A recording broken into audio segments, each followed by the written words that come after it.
ناظرین کرام، حضور سید عالم صلی اللہ علیہ وآلہ وسلم مدینہ طیبہ میں اپنے گھر سیدہ عائشہ صدیقہ رضی اللہ تعالیٰ عنہ کے حجرے میں تشریف فرما تھے۔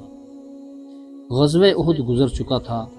اللہ کے رسول صلی اللہ علیہ وآلہ وسلم کی پوری زندگی دعوت دیتے ہوئے، حق کا دفاع کرتے ہوئے، دشمنان اسلام کے ظلم و ستم اور جبر و قہر کا مقابلہ کرتے ہوئے گزری ہے۔ سیدہ عائشہ صدیقہ رضی اللہ تعالی عنہ اللہ کے رسول سے ایک انوکھا سوال کرتی ہیں، میرے آقا، کیا آپ پر احد کے دن سے بھی کوئی زیادہ سخت اور سنگین دن گزرا ہے؟ سوال بڑا اہم اور معنی خیز تھا۔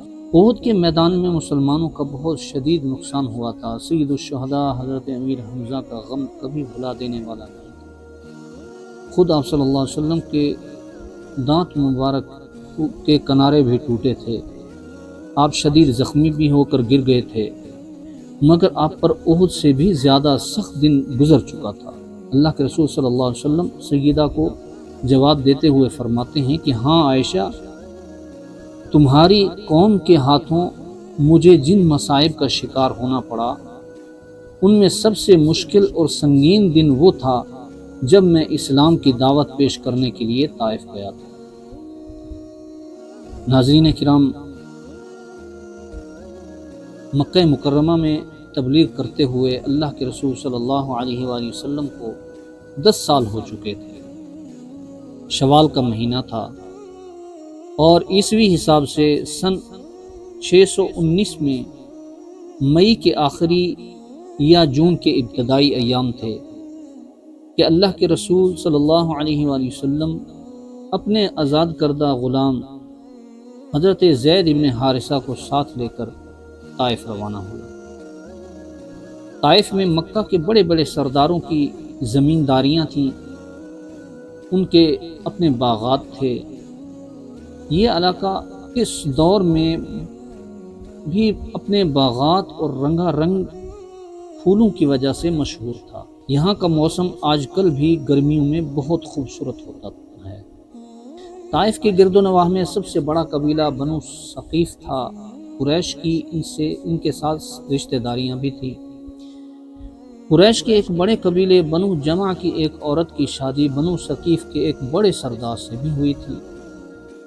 اللہ کے رسول صلی اللہ علیہ وآلہ وسلم حضرت زید بن حارثہ کے ساتھ یہ سفر پیدل ہی کر رہے تھے اور اس کے لیے السیل الکبیر کا راستہ اختیار کیا تھا۔ یہ راستہ آج بھی طائف سے مکہ مکرمہ یا مکہ مکرمہ سے طائف جانے کے لیے استعمال ہوتا ہے۔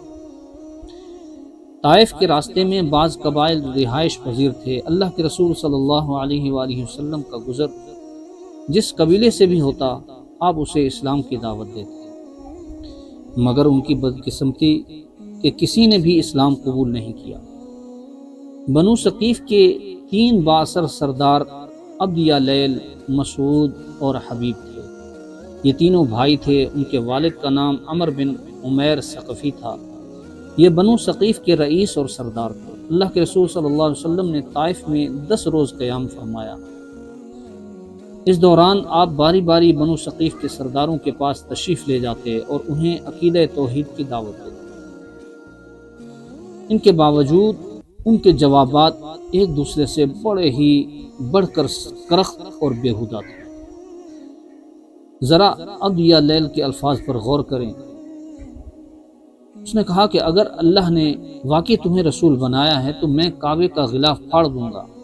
مطلب یہ کہ تجھ جیسے کو اگر اللہ نے نبی بنایا ہے تو میں اس کے گھر کا بھی احترام نہیں کروں گا۔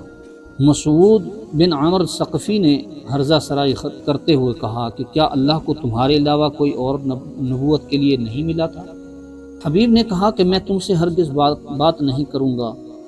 اگر تم واقعی اللہ کے نبی ہو تو تمہاری بات رد کرنا اور رسول سے بحث کرنا میرے لیے انتہائی خطرناک ہے، اور اگر تم اللہ پر جھوٹ باندھ رہے ہو تو یہ بات میری شان کے خلاف ہے کہ میں ایک جھوٹے سے بات کروں۔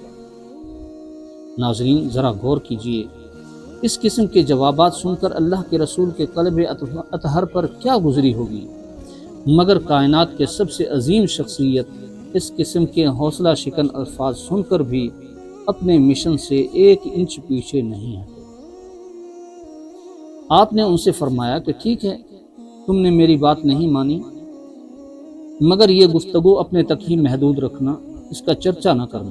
آپ کا خیال تھا کہ یہ خبر قریش تک نہ پہنچے تاکہ وہ اپنی سختی میں مزید اضافہ نہ کر دیں۔ اللہ کے رسول صلی اللہ علیہ وآلہ وسلم یہ مختصر سے کلمات کہہ کر وہاں سے اٹھائے۔ ناظرین کرام، مگر وہ شریف لوگ نہ تھے، انہوں نے نہایت گھٹیا طرز عمل کا مظاہرہ کیا۔ نہ صرف علاقے میں منادی کروا دی، بلکہ جب آپ نے واپسی کا ارادہ فرمایا تو اوباش اور آوارہ گردوں کو انہوں نے شہ دی کہ آپ صلی اللہ علیہ وسلم کے پیچھے لگا دیا اور انہیں ہدایت کی کہ وہ اللہ کے رسول کو تنگ کریں اور ان کا راستہ روکیں۔ طائف کے در و دیوار یہ منظر دیکھ رہے تھے کہ اللہ کے رسول حضرت زید بن حارثہ رضی اللہ تعالیٰ عنہ کے ساتھ مکہ مکرمہ کی طرف روانہ ہو رہے ہیں۔ ادھر طائف کی آوارہ گرد گالیاں دیتے، تالیاں بجاتے اور شور مچاتے آپ کے پیچھے لگ گئے۔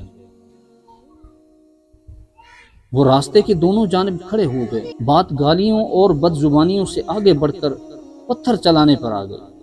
وہ اللہ کے رسول کو پتھر مارنے لگے، سنگ باری تیز کر دی، آپ کی پنڈلیوں پر گہرے زخم لگ گئے، ان سے خون بہنے لگے اور جوتے مبارک خون سے تر بتر ہو گئے۔ زید بن حارثہ رضی اللہ تعالیٰ عنہ اپنے جسم کو ڈھال بنا کر آپ کو پتھروں سے بچانے کی ناکام کوشش کر رہے ہیں، وہ خود بھی محفوظ نہیں رہے، ان کا سر بھی پھٹ گیا۔ آپ صلی اللہ علیہ وآلہ وسلم آبادی سے نکلے تو بے ہوش ہو کر گر پڑے۔ حضرت زید بن حارثہ رضی اللہ تعالیٰ عنہ آپ کو اٹھا کر قریب ہی پانی کے ایک چشمے پر لے گئے، زخموں کو پانی سے دھونے کی کوشش کی اور جوتے مبارک اتارنا چاہے تو وہ خون سے اس قدر جم چکے تھے کہ اتارنا بھی مشکل تھا۔ بنو امیہ کے سردار عتبہ بن ربیعہ کا باغ قریب ہی تھا۔ یہ باغ طائف سے کم و بیش 5 کلومیٹر دور ہے۔ آپ صلی اللہ علیہ وآلہ وسلم نے باغ میں پناہ لی۔ اس وقت اوباش اور آوارہ گرد بھی واپس ہو گئے تھے۔ عتبہ اپنے بھائی شیبہ کے ساتھ مکہ مکرمہ سے آیا ہوا تھا، وہ بھی یہ منظر دیکھ رہا تھا اور حضور کا حال دیکھ کر انہیں بھی ترس آ گیا اور اپنے غلام عداس کو بلایا۔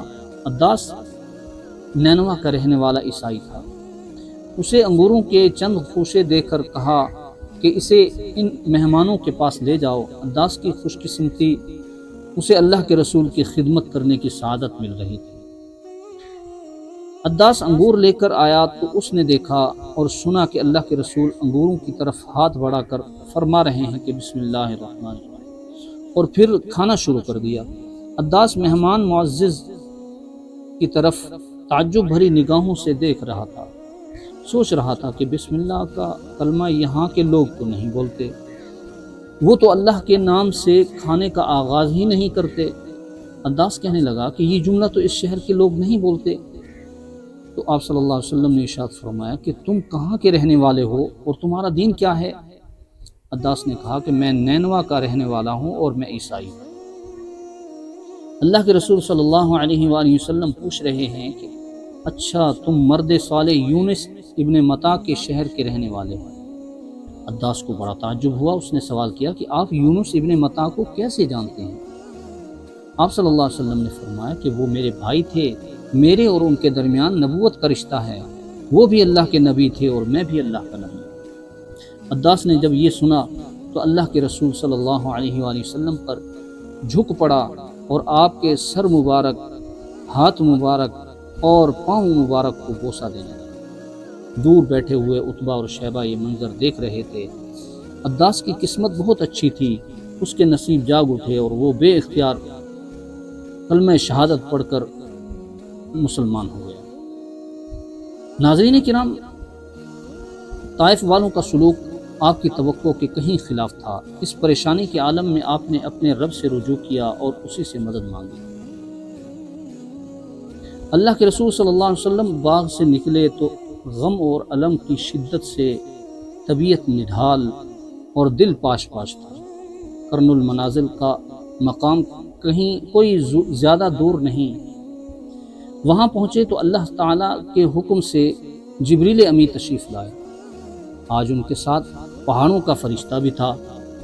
وہ آپ سے گزارش کرنے آیا تھا کہ آپ حکم دیں تو وہ اہل طائف کو 2 پہاڑوں کے درمیان پیس ڈالے۔ جبریل امی عرض کر رہے ہیں کہ اللہ تعالیٰ نے آپ کے پاس پہاڑوں کا فرشتہ بھی بھیجا ہے تاکہ آپ ان دشمنوں کے بارے میں اسے جو حکم چاہیں دیں۔